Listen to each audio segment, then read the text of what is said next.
देखिए ये 2013 में यूपीएससी प्रीलिम्स में ये क्वेश्चन आया था। बहुत बढ़िया। तो आपको बताना है कि इनमें से कौन सा जो बैंक है वो डायरेक्ट, याद रखिए, डायरेक्ट क्रेडिट असिस्टेंस प्रोवाइड करता है रूरल हाउस होल्ड्स को। ये रीजनल रूरल बैंक्स, ये नाबार्ड या लैंड डेवलपमेंट बैंक्स। आप एक बार अटेम्प्ट कर लीजिए। Okay, answer time. देखो इसका आंसर बता रहा हूँ। क्या रीजनल रूरल बैंक प्रोवाइड करते हैं डायरेक्ट असिस्टेंस? जी हाँ, कराते हैं। क्या लैंड डेवलपमेंट बैंक्स करते हैं? जी हाँ, कराते हैं। क्या नाबार्ड करता है? नहीं। देखो, ये नाबार्ड जो है does not give direct credit assistance to rural households, it refinances the assistance given by other institutions. तो बाकी इंस्टीट्यूशंस जो प्रोवाइड करते हैं फार्मर्स को क्रेडिट, उसको नाबार्ड रीफाइनेंस करता है। ठीक है, तो याद रखिएगा, ये इससे क्वेश्चन आ गया था। ये लोग समझते हैं ऐसे नहीं पूछेंगे, बट ऐसे ही पूछ सकते हैं, और एक number it matters a lot. उसके अलावा देखिए रीजनल रूरल बैंक्स, जी हाँ, जो मेन पर्पस होता है आरआरबीज का वो यही होता है, to mobilise financial resources from rural and semi urban areas and grant loans and advances to mostly to small and marginal farmers. ठीक है, तो इनका तो काम यही है।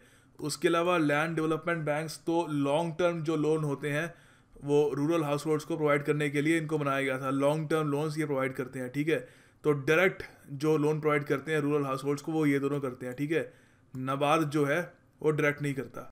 नमस्कार दोस्तों, ये पार्ट 2 है मार्च महीने की कुरुक्षेत्रा मैगजीन का। पार्ट वन का जो लास्ट पार्ट था उसमें हमने सेकंड आर्टिकल के काफ़ी सारे जो बजट के हाइलाइट्स थे फिर देख लिए थे। वो पार्ट 1 का काफ़ी हद तक रेपिटेशन था, तो हमने उसको इतना कवर नहीं किया। आगे देखिए, उसी आर्टिकल में दिया हुआ है challenges for small and marginal farmers. देखिए, इन्हीं फार्मर्स के लिए सरकार ने बहुत सारे कदम उठाए हैं इस बार के बजट के लिए कि किस तरीके से इनको क्रेडिट प्रोवाइड किया जा सके, किस तरीके से ये कुछ फाइनेंशियली और ज़्यादा ये स्टेबल हो सके, और किस तरीके से ओवरऑल इनका जो क्वालिटी ऑफ लाइफ है ये भी इम्प्रूव हो। और साथ में इनकम तो खैर इनकी डबल करने का सरकार कोशिश कर ही रही है इन द नेक्स्ट 5 years। तो देखिए यहाँ पे कुछ पॉइंट्स हैं वो डिस्कस करते हैं। Small size of land reduces the farmers ability to invest in lumpy inputs और gain from economies of scale and favourable agri business opportunities और have the necessary bargaining power in markets and with service agencies. तो basically यहाँ पे कह रहे हैं कि जो स्मॉल साइज ऑफ लैंड होता है ये स्मॉल और मार्जिनल फार्मर्स का, इससे काफ़ी बार जो फेवरेबल ये बिजनेस अपॉर्चुनिटीज़ होती है उससे वो फ़ायदा नहीं उठा पाते, और उसके अलावा उनके पास जो नेसेसरी बार्गेनिंग पावर होनी चाहिए वो भी नहीं होती। उसके अलावा देखिए यहाँ पे एक बहुत ही इंपॉर्टेंट यहाँ पे मुद्दा इन्होंने उठाया सेकंड पॉइंट पे, they often lack access to sufficient productive resources such as land. हमने ये बात करी ली फर्स्ट पॉइंट पे कि काफ़ी बार उनके पास एडिक्वेट लैंड नहीं होता, कईयों के पास होता भी नहीं है। उसके अलावा इरिगेशन की प्रॉब्लम भी रहती है, वाटर भी नहीं होता, फर्टिलाइज़र, सीड्स। और उसके अलावा देखिए इस सब के साथ मार्केट्स की भी उनके पास डायरेक्ट एक्सेस नहीं होता, इंफॉर्मेशन की कमी होती है और टेक्नोलॉजी की भी कमी होती है। ये जो लास्ट का पार्ट है इस पर 2 और पॉइंट्स हैं अच्छे से, उसमें और डिस्कस करेंगे अभी। आगे देखिए बताया गया है कि जो 10% रूरल हाउस होल्ड्स हैं उनके पास ज़मीन ही नहीं है, दे आर इंटायरली लैंडलेस। और उसके अलावा एक और उससे भी एक काफ़ी एक बड़ी परसेंटेज है जो करीब ऑलमोस्ट लैंडलेस होने के बिल्कुल कगार पे है। ठीक है, बहुत ही मार्जिन पे है। तो जब बिल्कुल ही कम आपके पास लैंड हो या लैंड हो ही ना, तो ये लोग क्या करते हैं, इनफॉर्मल तरीके से लीज पे लेते हैं ज़मीन। तो इनफॉर्मल मतलब वहीं पे कोई ज़मींदार वगैरह का हो गया, उससे ये जो लैंड है ये लीज पे लेते हैं। तो ज़्यादातर सीधी सी बात है, ये सरकार के किसी रेवेन्यू रिकॉर्ड्स में लिस्टेड तो होते हैं नहीं ये लैंड्स। तो जो उनकी मेहनत होती है, जो सब वो मेहनत कर रहे हैं, वो सब गवर्नमेंट स्कीम से एक्सक्लूड हो जाती है। ठीक है, और उनको जो फैसिलिटी मिलनी थी क्रेडिट की, इंश्योरेंस की, और उनको जो खूब सारी सरकार स्कीम्स उनके लिए तैयार करके बैठी हुई है, उस सब स्कीम से वो दूर रहते हैं। और इसीलिए उनको प्राइवेट सोर्सेज पे डिपेंड करना होता है जो उनके लिए फेवरेबल नहीं होता। तो ये एक और बहुत बड़ा चैलेंज है स्मॉल और मार्जिनल फार्मर्स के लिए। तो ये लैंड वाला हो गया। आगे इंफॉर्मेशन एंड टेक्नोलॉजी के 2 और हैं। उसके अलावा देखिए उनके पास टाइमली एक्सेस नहीं होता टू क्रेडिट, मतलब उनके पास उधार लेने की फैसिलिटी आसानी से नहीं होती। तो उसकी वजह से देखिए सीधी सी बात है, आपके पास जब उधार लेने की फैसिलिटी नहीं होगी तो आप इन्वेस्टमेंट कैसे करोगे, ठीक है। और उसके अलावा देखिए एक बहुत ही बड़ा यहाँ पे फैक्टर है low level of formal education. तो यहाँ पे भी जो आर्टिकल है वहाँ पे भी अलग से लिखा हुआ था फॉर्मल एजुकेशन। तो फॉर्मल एजुकेशन नहीं होता उनके पास, वो देखिए यहाँ पर एक तो ये प्रॉब्लम है कि उनको काफ़ी सारी चीज़ें जैसे बायो फर्टिलाइजर्स आ रहे हैं जो काफ़ी हद तक जो सॉइल की फर्टिलिटी है उसको भी एनहेंस करते हैं इन द लॉन्ग रन। ज़्यादा जो सॉइल है उसको इन द लॉन्ग रन नुकसान नहीं पहुँचाते, तो उनके बारे में उनको नहीं पता होता। न्यू क्रॉप्स के बारे में नहीं पता होता उनको, मिनिमम सेलिंग प्राइस वगैरह के बारे में कुछ उनको पता नहीं होता। तो ये सब तो उनको प्रॉब्लम रहती ही है। मगर जब आपके पास बेसिक फॉर्मल एजुकेशन नहीं होती तो आगे जिस तरीके से नई टेक्निक्स आ रही हैं जो ऑलरेडी अवेलेबल है वो तो आपको पता नहीं है, मगर उसके आगे जो नई टेक्निक्स आ रही हैं वो सीखने के लिए भी तो आपको फॉर्मल एजुकेशन की ज़रूरत होगी। तो इनके पास देखिए वो ऑप्शन भी नहीं रहती। तो इनकी ये एक तरीके से आगे आने वाली जो कोई ट्रेनिंग है या कोई कैपेसिटी है टू एक्वायर एडिक्वेट स्किल, उससे भी काफ़ी हद तक ये दूर रहते हैं। ये देखिए लास्ट पॉइंट है, in wake of depletion of groundwater in many areas, the marginal and small farmers are going to face more problem regarding the water in future। तो देखिए इंडिया में जो पानी की स्केर्सिटी है, वाटर स्केर्सिटी, एक बहुत ही बड़ा इशू है। हमारी फैकल्टी सुमन कुमार जी ने ऑलरेडी इस पर एक बहुत ही बढ़िया वीडियो बना रखी है, आप चाहे वो भी देख सकते हैं। और जिस तरीके से ग्राउंड वाटर डिप्लीट हो रहा है तो चांसेस है कि जो हमारे स्मॉल और मार्जिनल फार्मर्स हैं वो आगे जाकर उसकी वजह से और सफ़र करेंगे। तो ये बहुत इंपॉर्टेंट पॉइंट्स है इस आर्टिकल से। ये आपको कल को कोई मेंस में आपको आंसर लिखना हो उसमें भी आप ये यूज़ कर सकते हैं। अब देखिए एक प्रीवियस ईयर का एक यूपीएससी प्रीलिम्स MCQ करके देखते हैं। आगे बढ़ने से पहले देखिए लैंड डेवलपमेंट बैंक्स के बारे में थोड़ा बहुत जान लेते हैं। मेन ऑब्जेक्टिव इनका ये होता है to promote development of land agriculture and increase the agriculture production. तो इसके लिए मान लीजिए कोई फार्मर है, उसको कोई इक्विपमेंट चाहिए, कोई मशीनरी चाहिए वगैरह, उसके लिए लॉन्ग टर्म 5 साल से 20 साल तक के ये लोन प्रोवाइड करते हैं। सबसे पहला लैंड डेवलपमेंट बैंक इंडिया में सेटअप किया गया था 1920 में पंजाब में, ठीक है। This is quite important as well, ये भी याद रखिएगा। आगे देखिए रीजनल रूरल बैंक के बारे में भी थोड़ा बहुत जान लीजिए। पहले तो RRBs को ग्रामीण बैंक भी कहते हैं, ठीक है। इनका मेन काम होता है to provide rural areas with banking and financial services, ठीक है। अभी जो है पूरे देश में 57 RRBs हैं, ठीक है। ये एक ज़माने में 64 हुआ करते थे, फिर सरकार ने काफ़ी सारे कम कर दिए। जब से NDA गवर्नमेंट आई है उन्होंने कम करना जो प्रोसेस है RRBs को वो बंद कर दिया है। इनका फोकस ये है कि जो एग्जिस्टिंग RRBs हैं उनको और ज़्यादा एफिशिएंट बनाया जाए, उनको और ज़्यादा बढ़िया बनाया जाए, ठीक है। तो RRBs को बेसिकली 3 एंटिटीज़ ओन करती है। एक तो होती है सेंट्रल गवर्नमेंट जो 50% ओन करती है RRB को, ठीक है। फिर स्टेट गवर्नमेंट जो 15% करती है। फिर जो भी कोई स्पॉन्सर बैंक होता है वो 35% करता है। आगे देखिए बात करते हैं इंडियन सीड कांग्रेस के बारे में। उसी आर्टिकल के जो लास्ट का पेज है वहाँ पे इसके बारे में बताया गया। तो I think it's quite important, आपको ये UPSC प्रीलिम्स के लिहाज से बहुत ज़्यादा इंपॉर्टेंट है। देखिए इंडियन सीड कांग्रेस इस बार कहाँ पे हुई थी? कोलकाता में हुई थी, ठीक है, बिटवीन 12 to 14 फरवरी। और थीम क्या था इस बार का? थीम देखिए यहाँ पे लिखा हुआ, ये पोस्टर है इसका, सीड्स फॉर जॉय। जो यहाँ पर कुरुक्षेत्र में लिखा हुआ है काफ़ी हद तक इन लाइन है विद गवर्नमेंट्स इनिशिएटिव के 2022 तक जो फार्मर्स हैं उनकी इनकम जो है वो डबल करनी है। तो डबल जो करनी है उसके लिए उनको सीधी सी बात है प्रॉपर उनको सीड्स प्रोवाइड करने होंगे जो हाई यील्डिंग सीड्स हो, जो कॉस्ट इफेक्टिव हो। तो आपको मेन इसका याद रखना है थीम बहुत ज़्यादा इंपॉर्टेंट होता है, UPSC के एग्ज़ाम्स में काफ़ी बार पूछते हैं। तो अच्छा फिर बचता है कि इसको इनॉग्रेट किसने किया था। देखिए इंडियन सीड कांग्रेस 2017 को इनॉग्रेट किया था हमारे union minister for agriculture and farmers welfare Radha Mohan Singh ji ने। आगे देखिए इस आर्टिकल में भी मेनली वही बात करी गई है कि जिस तरीके से बजट में फार्मर्स का ध्यान रखा गया, ठीक है। तो ऑलमोस्ट हर आर्टिकल का जो हाफ पोर्शन है वो तो इससे ही फिल्ड है। उसके अलावा देखते हैं आगे और इन्होंने क्या क्या लिखा है। आगे देखिए रफली वही बात करी गई है यहाँ पर। पहले तो उन्होंने बताया कि किस तरीके से जो एग्रीकल्चर बजट है उसमें डिफरेंस है। उसके अलावा dairy processing infrastructure development fund जिसके बारे में हमने बात करी है उसके बारे में बात करी है यहाँ पे। और फिर ये प्रधानमंत्री फसल बीमा योजना के बारे में बात की है, उसमें 30% से 40% कवर कर दिया है।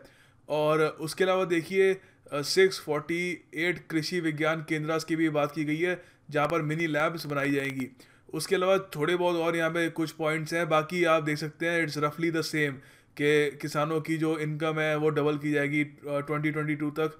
तो अगर मैं यहाँ पे हो सके कुछ यूपीएससी का कोई एमसीक्यू हो, वो मैं डालने की कोशिश करूँगा ताकि टाइम का बेस्ट यूटिलाइजेशन। आगे देखिए एक और एमसीक्यू है, आपको बताना है कि इस वक्त कितने कृषि विज्ञान केंद्र ऑपरेशनल हैं हमारे देश में। तो आपके सामने ऑप्शन है 300, 1000, 645 या 555। देखिए इसका आंसर है 645।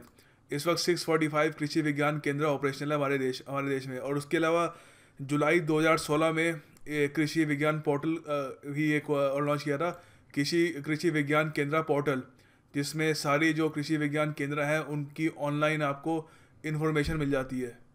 आगे देखिए ये एमसीक्यू है, आपको बताना है कि प्रधानमंत्री ग्राम सड़क योजना किस साल में लॉन्च की गई थी, 2015, 2014, 2000 या 2005। देखिए इसका सही आंसर सरप्राइजिंगली 2000 है। ठीक है, ये 1999 में जब अटल बिहारी वाजपेयी जी की सरकार थी, उन्होंने ये इनिशिएटिव लिया कि जो हमारे विलेजेस हैं उनकी सड़कें जो हैं उनको कनेक्ट किया जाए मेन सड़कों से। तो 2000 में शुरुआत की गई प्रधानमंत्री ग्राम सड़क योजना की। आगे देखिए इतना इंपॉर्टेंट तो नहीं है, मगर प्रधानमंत्री ग्राम सड़क योजना का जो टारगेट है वो एग्जामिनेशन पॉइंट ऑफ व्यू से इतनी इंपॉर्टेंट इन्फॉर्मेशन नहीं है, मगर दिया वाला मैं आपके साथ शेयर कर रहा हूँ। ये एक फ्लैगशिप स्कीम है under ministry of rural development, तो ये याद रखना। ठीक है, इससे भी क्वेश्चन आ सकता है कि प्रधानमंत्री ग्राम सड़क योजना किस मिनिस्ट्री के अंदर है, तो मिनिस्ट्री ऑफ रूरल डेवलपमेंट के अंडर है। मिनिस्ट्री ऑफ रूरल डेवलपमेंट के मिनिस्टर कौन है, आप कमेंट बॉक्स में बताएंगे।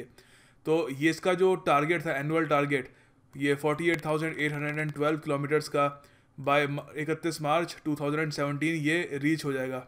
This is very much in reach. आगे देखिए जो अगला आर्टिकल है वो स्किल डेवलपमेंट और एजुकेशन पे है, ये किस तरीके से रूरल इंडिया में स्किल डेवलपमेंट और एजुकेशन पे काम किया जा रहा है। तो यहाँ पे अगर आप देखें लिखा हुआ है, education is the most important catalyst, is one of the most important catalyst of development. Education is a major source of productivity. तो बेसिकली एजुकेशन की बात कर रहे हैं। नीचे यहाँ पे लिखा है कि इन द यूनियन बजट, इस साल का जो यूनियन बजट था, इसमें 46,356 crore rupees has been made to the department of school education and literacy and 33,329 crore to the department of higher education. ये 10% का इंक्रीज़ है to the budget allocations to the sector over the allocations of 72,394 crore in the last budget. तो ये इतना important नहीं है, इससे question आएगा तो नहीं। आगे देखिए कुछ यहाँ पे फ्लैगशिप सेंट्रल स्कीम्स की बात कर रहे हैं सर्व शिक्षा अभियान के बारे में। पहले ये डिस्कस करते हैं ये है क्या, और फिर देखते हैं यहाँ पे आर्टिकल में क्या कह रहे हैं इसके बारे में। ये देखिए सर्व शिक्षा अभियान के बारे में बात की गई है। It is an initiative for universalization of school education. देखिए वैसे बजट एलोकेशन के इतने क्वेश्चन आते हैं नहीं, मगर बहुत ही बड़ा यहाँ पे इसको बजट एलोकेशन है 23,500 करोड़ रुपीज़ का, और ये इसमें एक इंक्रीमेंट मिली है 1000 करोड़ रुपीज़ की फ्रॉम लास्ट ईयर बजट। तो इसलिए मैं यहाँ पे मेंशन कर रहा हूँ, काफ़ी इंपॉर्टेंट है। बाकी देखिए इस पूरे आर्टिकल में आगे इन्होंने काफ़ी डिटेल्स वगैरह दिए हुए हैं इसके बजट एलोकेशन के, वो इतने ज़्यादा इंपॉर्टेंट नहीं है। और अब सीधा बात करते हैं कि सेंट्रल गवर्नमेंट ने जो इनिशिएटिव्स लिए हैं to improve the medical higher education, वो भी काफ़ी इंपॉर्टेंट है। वो उसके अलावा देखिए मेडिकल हायर एजुकेशन की यहाँ पे बात की गई है। सेंट्रल गवर्नमेंट ने काफ़ी सारे इनिशिएटिव्स लिए हैं ताकि मेडिकल हायर एजुकेशन की जो क्वालिटी है वो इम्प्रूव हो। तो इसमें एक प्लान है to increase post graduate seats for medical science in different existing medical institutions keeping in view the available faculty. तो पहली बात तो सीट्स इंक्रीज़ की जाएगी, और दूसरी बात ये बहुत इंपॉर्टेंट है, ये तो खैर इससे क्वेश्चन आएगा नहीं, ये सुपर इंपॉर्टेंट है, 2 नए एम्स इंस्टीट्यूट सेटअप किए जाएंगे। एक स्टेट है झारखंड, दूसरी है गुजरात। ठीक है, तो इससे क्वेश्चन आने के चांसेस काफ़ी हाई है, क्योंकि देखिए अगला जो आर्टिकल है ये सुपर डुपर इंपॉर्टेंट है, डिजी गांव के बारे में है। ठीक है, ये बेसिकली जो हमारे गांव हैं वहाँ पर किस तरीके से हम इंटरनेट प्रोवाइड कर सकते हैं और उनको किस तरीके से ज़्यादा टैक्स हैवी बना सकते हैं, बेसिकली उसके ऊपर है।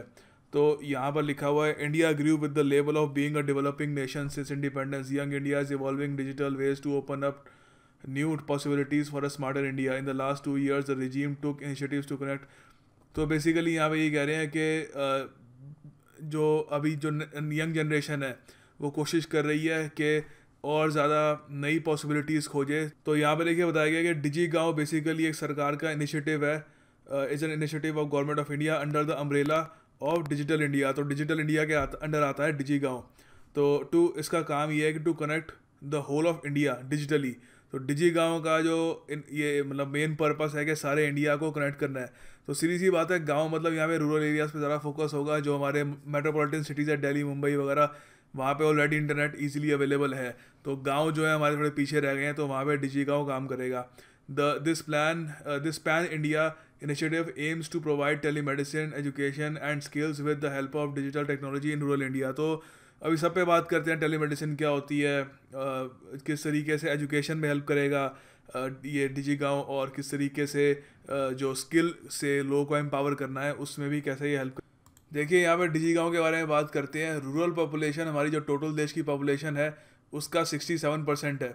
तो ऑब्वियस सी बात है, इतना एक बड़ा जो चंक है हमारी पॉपुलेशन का, उसको एक डिजिटल इंडिया से कनेक्ट करना बहुत ज़रूरी है दोनों तरीके से। एक तो सीधी सी बात है, डिजिटल इंडिया इनिशिएटिव के अंडर एक बहुत ही सरकार का एक काफ़ी हद तक एक प्रोजेक्ट है कि काफ़ी हद तक रूरल जो हमारा रूरल इंडिया है वो लोग डिजिटली कनेक्टेड रहे।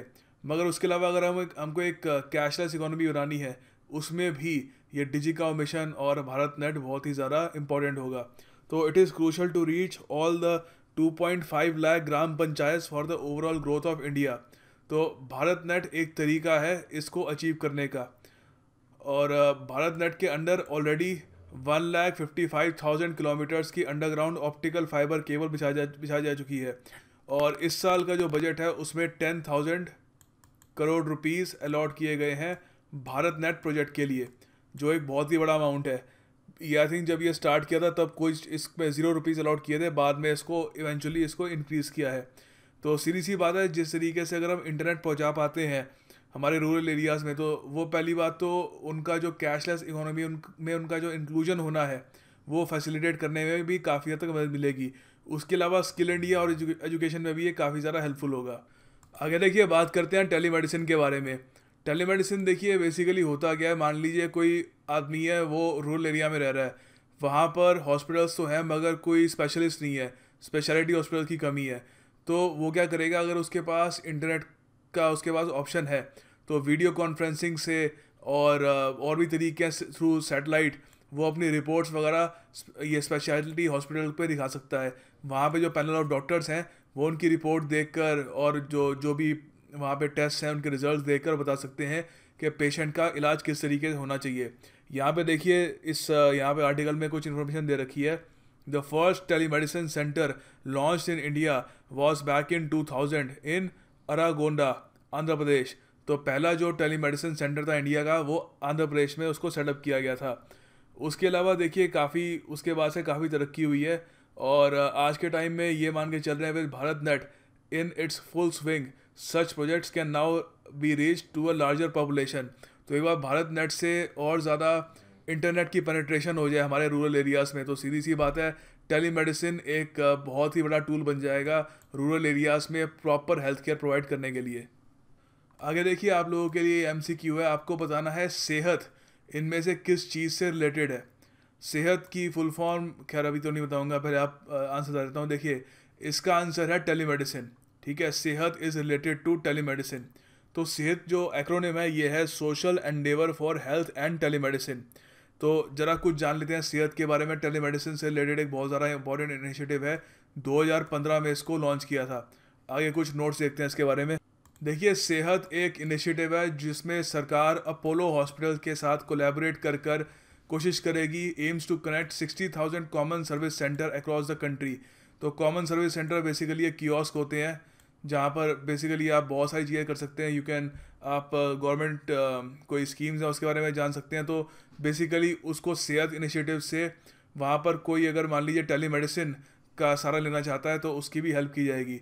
तो देखिए यहाँ पर इसकी इफ़ेक्टिव इसलिए रहेगा क्योंकि माना जाता है कि 80% केसेस में डॉक्टर की फिजिकल प्रेजेंस की ज़रूरत होती नहीं है। तो ज़्यादातर जो 80% केस होते हैं उसमें लाइफस्टाइल डिसऑर्डर कोई हो जाता है या कोई और इलनेस हो जाती है, उसमें डॉक्टर ज़्यादातर रिपोर्ट देखकर ही मेडिसिन रिकमेंड कर सकता है। तो पेशेंट को फिजिकली प्रेजेंट होने की ज़रूरत नहीं है। तो सेहत एक बहुत ही अच्छा इनिशिएटिव है, और अगेन ये डिजिटल इंडिया से कनेक्टेड है, ये भारत नेट से कनेक्टेड है, और ये डिजी गाँव से कनेक्टेड है। आगे देखिए बात करते हैं प्रधानमंत्री ग्रामीण डिजिटल सशक्तिकरण अभियान के बारे में, जो रिसेंटली इसको लॉन्च किया था। देखिए इस अभियान के अंडर गवर्नमेंट ऑफ इंडिया का एक बहुत ही एम्बिशियस आइडिया है।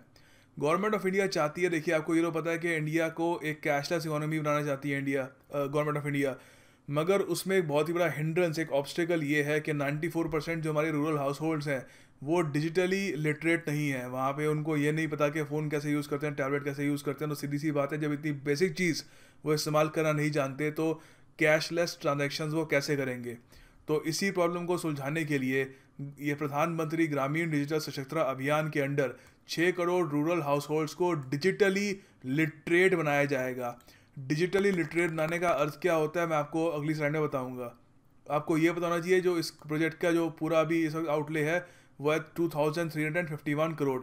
और इसकी ये जो पूरा जो प्रोग्राम है ये चलेगा बाय मार्च 2019। तो 3 फेजेस में चलेगा ये। तो वो इतना खैर आपको पता होने की ज़रूरत नहीं है। मेन देखते हैं कि डिजिटली लिटरेट होने का अर्थ क्या होता है। देखिए डिजिटली लिटरेट पर्सन का यहाँ पर इन्होंने डेफिनेशन दी है गवर्नमेंट ऑफ इंडिया ने कि a person who would be able to operate computer या डिजिटल डिवाइसेस जैसे टैबलेट, स्मार्टफोन्स, ठीक है। पर तो उसको ये पता होना चाहिए। सेकेंडली उसको ईमेल कैसे भेजते हैं, रिसीव करते हैं, ये भी पता होना चाहिए। इंटरनेट कैसे ब्राउज करते हैं, गवर्नमेंट सर्विसेज को कैसे एक्सेस करते हैं, इंफॉर्मेशन को कैसे सर्च करते हैं गूगल से।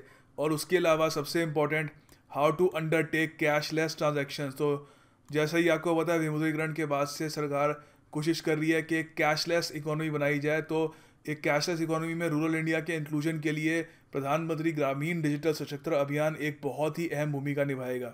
तो बेसिकली हम कह सकते हैं कि hence use IT to actively participate in the process of nation building, ठीक है। तो ये इन्होंने डेफिनेशन बनाई है एक डिजिटली लिटरेट आदमी की। और एग्जामिनेशन पॉइंट ऑफ व्यू से आपको यही बताना चाहिए कि जो इम्प्लीमेंटेशन होगी प्रधानमंत्री ग्रामीण डिजिटल सशक्तता अभियान की वो होगी बाय मिनिस्ट्री ऑफ इलेक्ट्रॉनिक्स द्वारा, ठीक है। So this is quite important as well, ये भी याद रखिएगा, प्रीलिम्स में इससे क्वेश्चन आ सकता है। And this is the end of the video. Please like, share and subscribe to our channel if you already haven't. Like the video, share it, और प्लीज़ कमेंट जरूर कीजिएगा और साथ में सब्सक्राइब करिए हमारे चैनल को अगर आपने ऑलरेडी नहीं किया। धन्यवाद। Thank you for watching.